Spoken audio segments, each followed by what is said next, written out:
భృశ్రం భృష్ణమధుడు జహుర్ను ఋషితో ఇలా అంటున్నాడు: ఓ మహర్షి, మాఘమాస వ్రతం సామాన్యమైనది కాదు. ఏకాదశి వ్రతము, మాఘమాస వ్రతము రెండూ కూడా అశ్వమేధయాగం చేసిన ఫలితాన్ని ఇస్తాయి. ఈ వ్రతం చేసిన వారు కావాలనుకుంటే స్వర్గాధిపత్యం కూడా దక్కుతుంది. ఒకవేళ మోక్షం కావాలనుకుంటే మోక్షం దక్కుతుంది. ఈ మాటలు విన్నాడు జహ్ను మహర్షి. ఇప్పుడు అడుగుతున్నాడు: తిథులన్నిటిలోనూ ఏకాదశికి ఉన్న ప్రత్యేకత ఏమిటి? అసలు ఈ తిథికి అంత విశిష్టత ఎలా వచ్చింది? అశ్వమేధ యాగ ఫలితాన్నిచ్చే శక్తి ఆ తిథికి ఎలా వచ్చింది? గతంలో ఎవరైనా వ్రతం చేశారా? వివరాలు చెప్పండి అన్నారు. కృష్ణ గస్నమధుడు చెబుతున్నాడు: పూర్వకాలంలో అంబరీషుడు అనే మహారాజు ఉండేవాడు. ఆయన గొప్ప విష్ణు భక్తుడు. ఒకసారి నియమనిష్టలతో ఏకాదశి వ్రతం చేయాలని సంకల్పించాడు. సంవత్సరంలో ప్రతి ఏకాదశి నాడు ఉపవాసం ఉండి శ్రీ మహావిష్ణువును పూజించి ద్వాదశి రోజున భోజనం చేయాలి. ఇప్పుడు మహారాజు 23 ఏకాదశులు పూర్తి చేశాడు. 24వ ఏకాదశి చేస్తుండగా దుర్వాసుడు వచ్చాడు. చాలా ఆనందించాడు మహారాజు. మహర్షిని భోజనానికి పిలిచాడు. కాబట్టి అతడికి పెట్టకుండా తాను తినరాదు. ద్వాదశి వెళ్ళిపోతే వ్రతం ఫలించదు. అటువంటి స్థితిలో విఘ్నుల సలహా మేరకు మంచినీరు త్రాగాడు రాజు. తిరిగి వచ్చాడు మహర్షి. రాజు నియమోల్లంఘన చేశాడు అని ఆయన మీద విరుచుకుపడ్డాడు. భీకరమైన ఒక కృత్యను ప్రయోగించాడు. అంబరీషుడు తన దగ్గర ఉన్న సుదర్శనాన్ని శరణు వేడాడు. సుదర్శన చక్రం దుర్వాసుడు ప్రయోగించిన కృత్యను సంహరించి ఆ కృత్యను ప్రయోగించిన దుర్వాసుడి మీదకి వెళ్ళింది. అది చూసి మహర్షి పారిపోయాడు. ముల్లోకాలు తిరిగాడు. వైకుంఠం పోయి శ్రీమన్నారాయణ్ణి శరణు వేడాడు. ఆయన అంబరీషుడినే శరణు వేడమన్నాడు. దుర్వాసుడు తిరిగి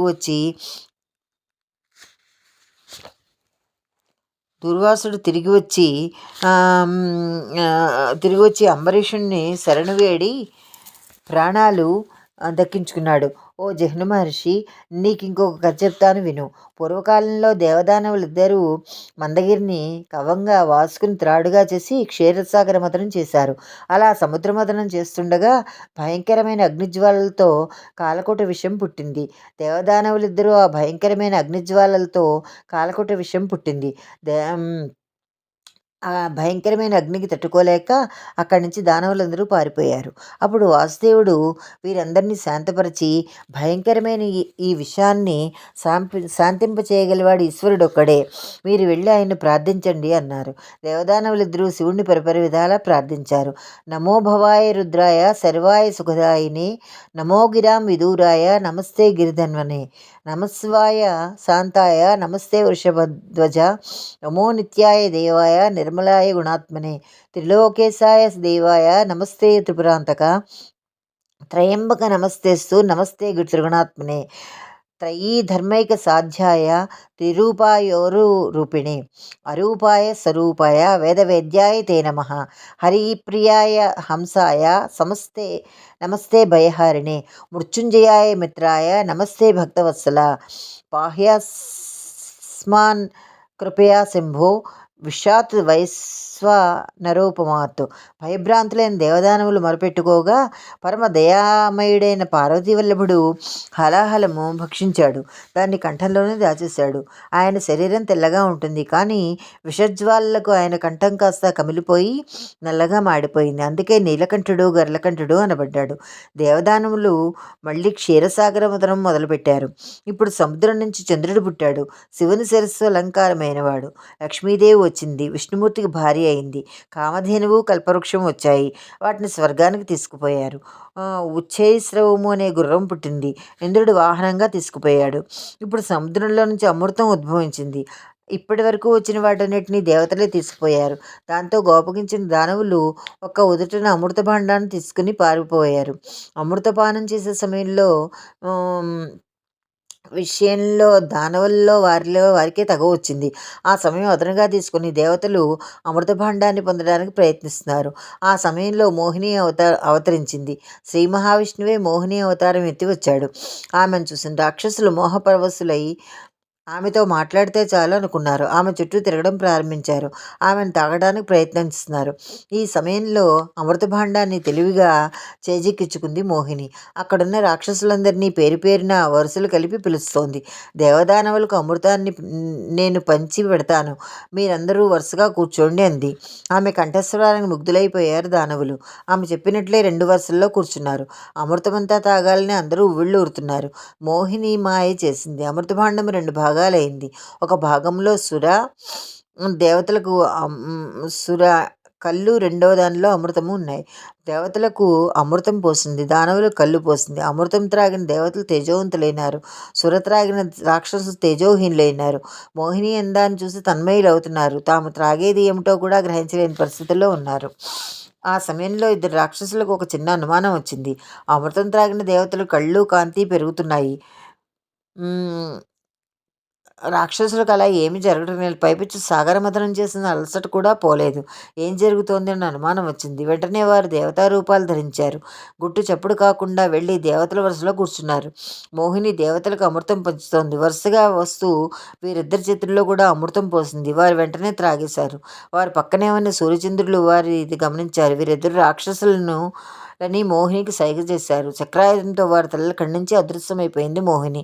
కానీ ఆ సమయానికే వారిద్దరూ అమృతం తాగేశారు. అది గొంతులోంచి కిందకి దిగుతోంది. చక్రాయుధం వారి తలను నరికేసింది. వారు అటు ఇటు కాకుండా మిగిలిపోయారు. చేసేది లేక శ్రీ మహావిష్ణువును ప్రార్థించారు. రక్షించమని అన్నారు. గ్రహమండలంలో నవగ్రహ శక్తుల్లో చోటు కల్పించాడు విష్ణువు. ఛాయాగ్రహాలుగా ఉండమన్నాడు. అందుకే రాశిచక్రంలోని 12 రాశుల్లో వీరి స్థానం అంటూ ఏమీ లేదు. వీరే రాహువు, కేతువు. శనిగ్రహానికి ప్రతీకగా రాహువు, కుజగ్రహానికి ప్రతీకగా కేతువు అయ్యాడు. పౌర్ణమి నాడు చంద్రుని, అమావాస్య నాడు సూర్యుడిని మింగుతారు. అమృతాన్ని దేవతలంతా తాగేశారు. రాక్షసులకు ఒక చుక్క కూడా మిగలలేదు. కేవలం క్షీరసాగర మథనం చేసిన శ్రమ మాత్రమే మిగిలింది. దాంతో రాక్షసులంతా కోపంతో ఊగిపోతూ దేవతల మీదకి యుద్ధం ప్రకటించారు. కానీ దేవతల అమృతం తాగారు. వారి బలం పెరిగింది, తేజస్సు పెరిగింది. వారు రాక్షసులను ఓడించారు. దాంతో వారు దెబ్బలు తినలేక అక్కడి నుంచి అరణ్యాలకు పారిపోయారు. ఇంద్రాది దేవతలంతా అమృత కలశాన్ని స్వర్గానికి తీసుకుపోతుండగా దేవతలు అమృత భాండాన్ని సముద్ర తీరంలో ఉంచారు. అలా దాన్ని కుదుపుతున్నప్పుడు 2 చుక్కల అమృతం భూమి మీద పడింది. ఒక బిందువు నుంచి 2 వృక్షాలు జన్మించాయి. అవే పారిజాత వృక్షము, కల్పవృక్షము. 2 బిందువుల నుండి తులసి చెట్టు పుట్టింది. రెండవ బిందువు నుండి తులసి చెట్టు పుట్టింది. ఒకానొక రోజున ఒక శూద్రుడు పారిజాత పుష్పాల వాసన చూశాడు. అలాగే తులసి దళాల వాసన కూడా చూశాడు. అతను ఆ త్రోవన పోతున్నాడు. ఆ వాసన ఇతన్ని ఆకట్టుకుంది. ఆ సువాసనకు పరవశించిపోయాడు. వెంటనే పారిజాతాలు, తులసి మొక్కలు జాగ్రత్తగా తెచ్చి తన పెరట్లో పాతి అత్యంత జాగ్రత్తగా వాటిని పెంచడం మొదలుపెట్టాడు. అవి పెరిగి పెద్దవయ్యాయి. పూలు పూస్తున్నాయి, కాయలు కాశాయి. ఆ కాయల నుండి విత్తనాలు వచ్చాయి. దాంతో ఆ ప్రాంతమంతా పారిజాత వృక్షాలతోనూ తులసి మొక్కలతోనూ నిండిపోయింది. సువాసనలతో నిండిపోయింది. తులసి దళాలు, పారిజాత పుష్పాలు విష్ణు పూజకు ప్రశస్తమైనవి. అందుచేత ఆ పూలను, దళాలను అమ్ముకుని జీవిస్తూ ఉండేవాడు. ఒక రోజున దేవేంద్రుడు విమానంలో ఆకాశ మార్గాన పోతున్నాడు. భూమి మీద నుంచి కమ్మని సువాసన వచ్చింది. ఏమిటి సువాసన? ఈ పరిమళం ఎక్కడిది అని పరీక్షగా చూశాడు. క్రింద భూమి మీద పారిజాతాలు, తులసి మొక్కలు కనిపించాయి. కిందకి దిగి పారిజాత పుష్పాలను కొన్ని ఏరి దాన్ని తన లోకానికి పట్టుకుని వెళ్ళి తన భార్య సచీదేవికి బహుమానంగా ఇచ్చాడు. వాటి పరిమళానికి ముగ్ధురాలై ప్రతిరోజు పూజకు పారిజాత పుష్పాలు, తులసి దళాలు కావాలని అడిగింది.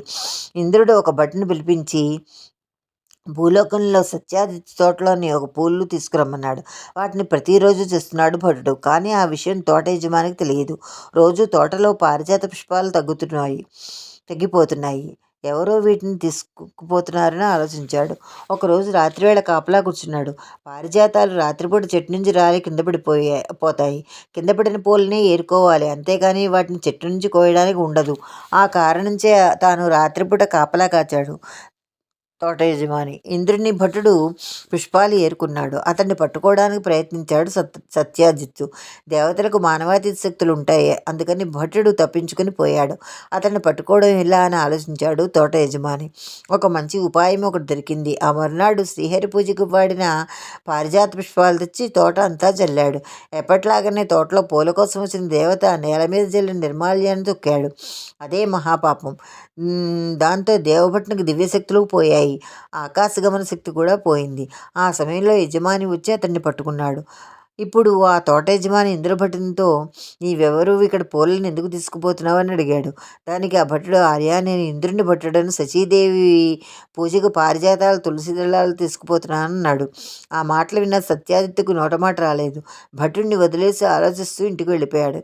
ఇంద్రభటునికి ఏ రకమైన శక్తులు లేవు కాబట్టి ఆ తోటలోనే ఉండిపోయాడు. మాఘమాసము 22వ అధ్యాయం సంపూర్ణం.